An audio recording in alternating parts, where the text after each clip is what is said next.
Hey everyone, welcome to another episode of The Joy of Puzzles. Today I have for you a puzzle called Thirst Quencher. It was published in 1997 by the Great American Puzzle Factory. The Great American Puzzle Factory was founded in Connecticut in 1979, and at some point they were purchased by Fundex Games. Well, Fundex Games filed for bankruptcy in 2012. Neither of those names have any website of any kind. They're just simply abandoned out there. If someone wants to own the name of a company that doesn't exist, there you go. The artist, though, is a gentleman by the name of Michael Young, and I was happy to say I am very confident I found his website. Based on the examples of the artwork he has on his website, they are very much in line with or have great similarity to this puzzle. So unlike a lot of my attempts in the past to track down the artist and give him credit, this one I feel like I was completely successful, and I'm going to put a link up to this gentleman's website in the comments below the video. Again, very happy to see that I was able to find the person and deservedly give them the credit. Interesting style, and fun to look at, fun to pick over his website, see what's going on.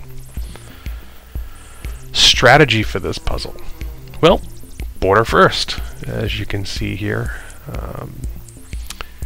The pieces are a little non-traditional in shape, but that's fine, it makes it more interesting. The basically two tones of the entire puzzle, though, do make a 550 piece puzzle tougher than it should have been. So my plan was pretty straightforward: build the border, and then I pulled out all the black pieces that had the double row of neon in them, and with those pieces in hand I was able to build the interior border. In particular, there's a section that has some pink neon, so that made that particularly easy in that area. And once I have that roughed out with the neon pieces on the border, and then I took the remaining black pieces in the puzzle and completed the border, both interior and exterior of that boundary. Really defines the space, gives you quadrants to work in, which for me is very helpful. After that interior structure is built, I then switch to the yellow pieces. Very distinct. The puzzle, the artwork is such that there are enough images and distinct features in it that building it is pretty straightforward, but definitely enjoyable. And then after that, it was the green exterior portion, and here again, enough artwork and enough interest and enough diversity in the scenery that I was able to avoid my dreaded hunt and peck method, which is my least favorite puzzle strategy. You've heard me say that many times, and that's what I like about this puzzle, being a piece of art instead of a photograph with a monochrome or a single hue of a particular shade of blue or green. This is interesting all the way to the very end.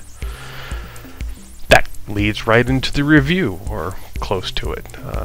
This was a 550 piece puzzle, and it took just under 3 hours. For a puzzle of this size, it's a little bit longer, and that's even with the help of my son, who joins in a little later into the build. Let's talk about the review. Puzzle material quality. I'm going to give this a 3.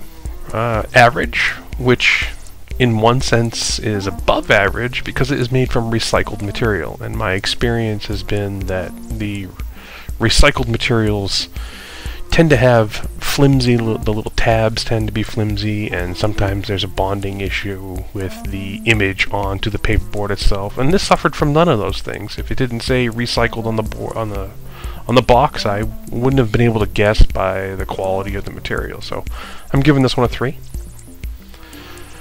The puzzle cut quality, also giving that a 3. It's right where it should be. No pieces were really stuck together. Every piece, when you put it in there, you could be confident that that's where it belonged. There was no doubts. Everything fit like it should, and the unique shapes that I have found that the folks that used to make them at the Great Puzzle Factory are interesting, not traditional, and again keeps the build interesting. Difficulty, well, it's still 550 pieces, so I'm still going to give it a 2. It's not difficult. The large expanse of green does slow you down a little, but because it's artwork and all the little images and designs that are embedded in that green color, it's still not a hard puzzle. It's quite enjoyable in that respect. Frameability, above average here. I always find that someone's creative works of this nature, you can understand how this was a piece of work. This is an art. This is something commissioned and something that you would go to a gallery, and if Mr. Michael Young had a someplace in this area, someplace I could go to, I would definitely go and check out the rest of what he has in his portfolio.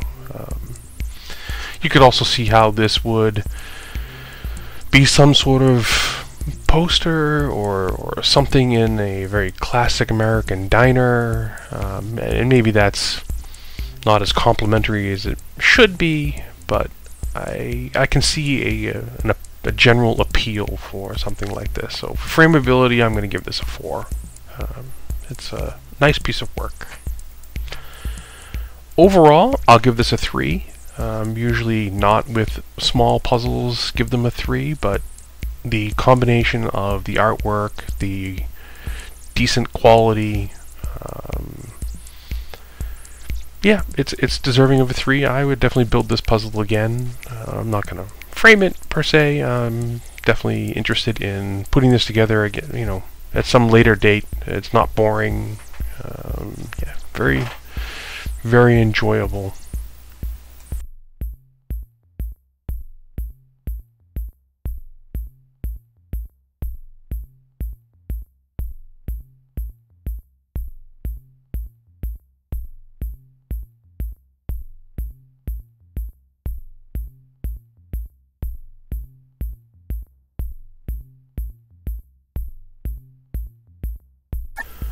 As we get a little further into the build here, you'll notice the border is still not finished, and that is the nature of these puzzle pieces. They are unique in shape and contain lots of small pieces with straight edges.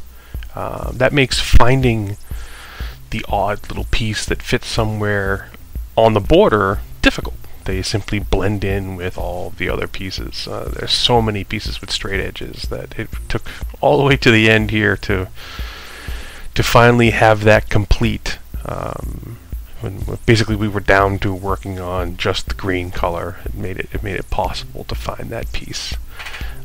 I'm a firm believer in not hunting for particular pieces. I think you'll go a little crazy if you say to yourself, "Oh, I have to find this piece," and you just look and look and look. So I avoid that. Instead, I just kind of let it happen once the majority of the border is in place.